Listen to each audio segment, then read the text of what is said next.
Hey guys, welcome back to my channel. So today I'll be showing you narration bubbles and thought bubbles. So I have a little scene set up here. The Taylor's excited about a concert coming up tonight. So let's just show you the scene right here. As you can see, she's talking and she's all alone. So you kind of do not want to have that when you actually having a scene like that. To actually change that to a thought bubble, it's pretty simple.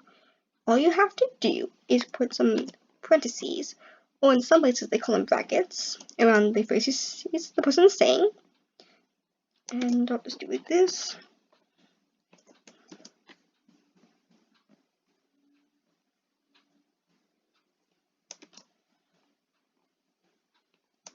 Like that.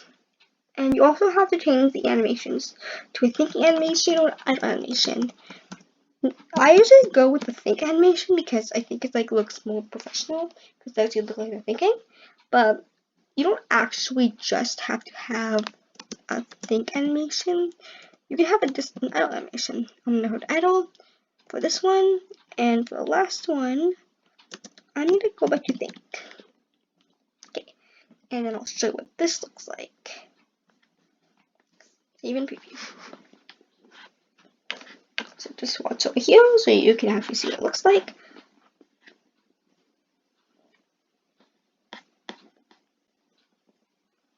Oh, so there you go. I can't believe it's time. I'm so excited.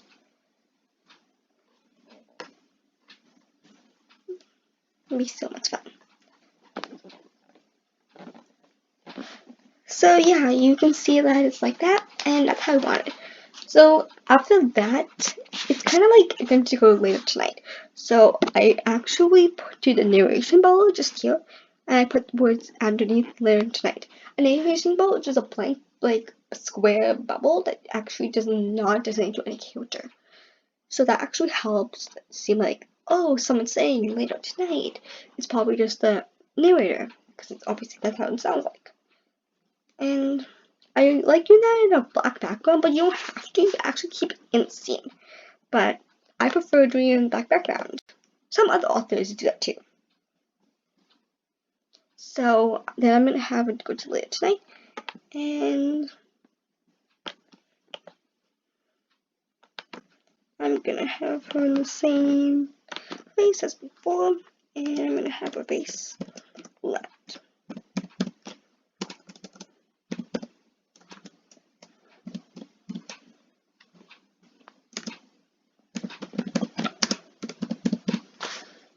Okay. So now that I actually have like a different thing set up, now another thing that actually might want to have is a character saying something that's not in the scene, but just outside the scene or just the side of the scene, just somewhere specifically that's not in the frame of where the camera is pointed right now. And that's where narration bubbles also come in handy. So what you do when you want to have a scene like something like that, you put the word narrator in all caps, put a space, put a bracket, or parenthesis, whatever you call it, and put the character's name. And this time it's going to be Travis will have to do it. And I'll have him say, hey, Taylor.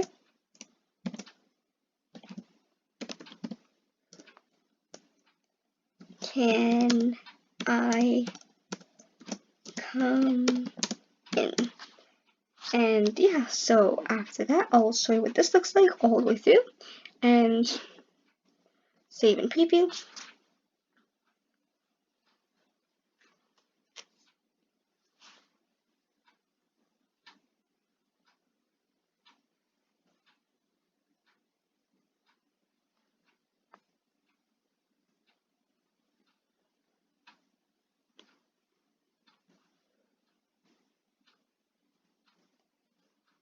Yeah, there was thinking, and now later that evening, night scene, it says, hey, Taylor, can I come in? Now, another thing you actually want to do is you will notice that will pop up super fast. But if you wanted to actually not pop up super fast, you can actually add a pause for a beat. So it's pause in all lowercases and then for a beat.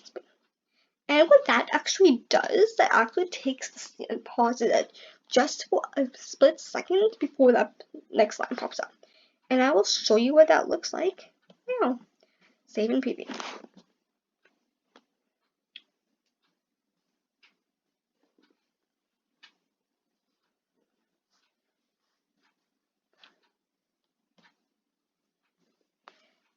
Yeah, so you actually did see Travis's name on that speech bubble that was actually there.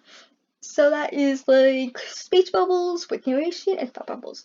So all you have to do pretty much remember is that when you're doing a thought bubble, always remember the parentheses or brackets, whatever you call them.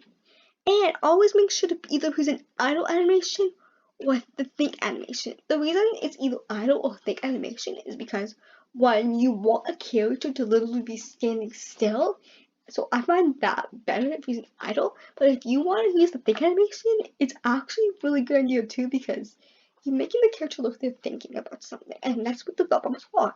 And to actually have a character say something that's not in the scene, narration bubbles are key, and you always have to remember to do a narration bubble with a character specific name is the word narrator, all caps, space, bracket, and then the character's name, and then close the bracket. That's all you have to remember for this. So I hope you enjoyed this video, and I'll see you guys in the next video.